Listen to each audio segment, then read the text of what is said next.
有没有一次旅行，你明明只想搭捷运到 A 点，结果转错站，搭错车，最后花了4倍时间才抵达目的地？更妙的是，当你好不容易到了，却发现刚刚错过的路好像也不那么错。这种以为迷路其实是安排的经历，是不是很熟悉？他们真的只是迷路吗？还是这根本是一场计划中的绕路？民数记33章1到37节列出了以色列人从埃及出发之后，进入应许地之前共40年间的42个行程站点。这不是摩西闲来无事在整理行李记录表，而是神亲自吩咐他记下来的，像是一本属灵的旅行手账。从兰塞到旷野，从以他们山口到西乃，再从可拉起乱、石炭报恶性，到神供应玛纳、云柱火柱，每一站都有泪有汗，也有神的同在。这段看似重复，像古地名清单的经文，其实是提醒我们，神没有浪费任何一步路，即使那一步你当时走得很辛苦。主角明慧35岁，曾经是名校高材生，如今在咖啡厅打工。如果当年没有放弃台积电那份工作，我现在可能早就年薪300万了吧。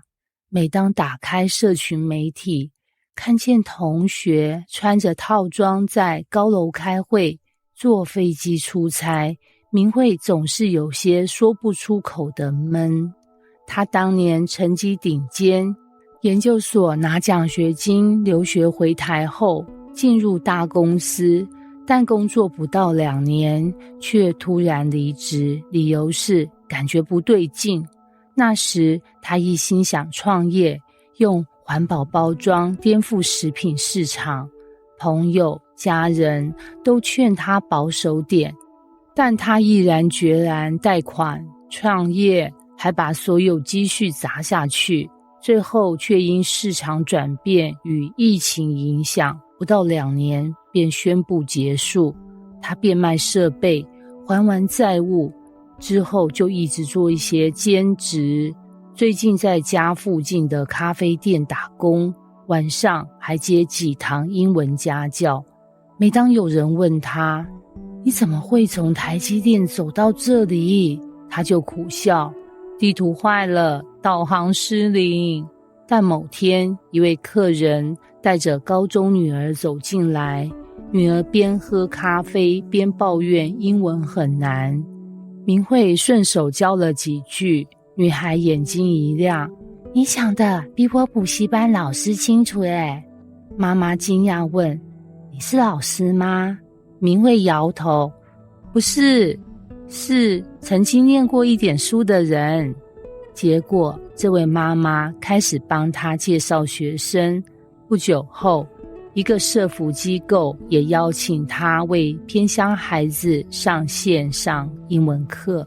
几个月后，她自己开了一个线上英文频道，专门用生活英文故事鼓励青少年。有一晚，她对着镜头说，我不知道你现在在哪个站点，也许是职涯沙漠，也许是失恋谷底，但我想告诉你，神知道你在哪一站，也知道你下一站在哪里，这条路没有白走。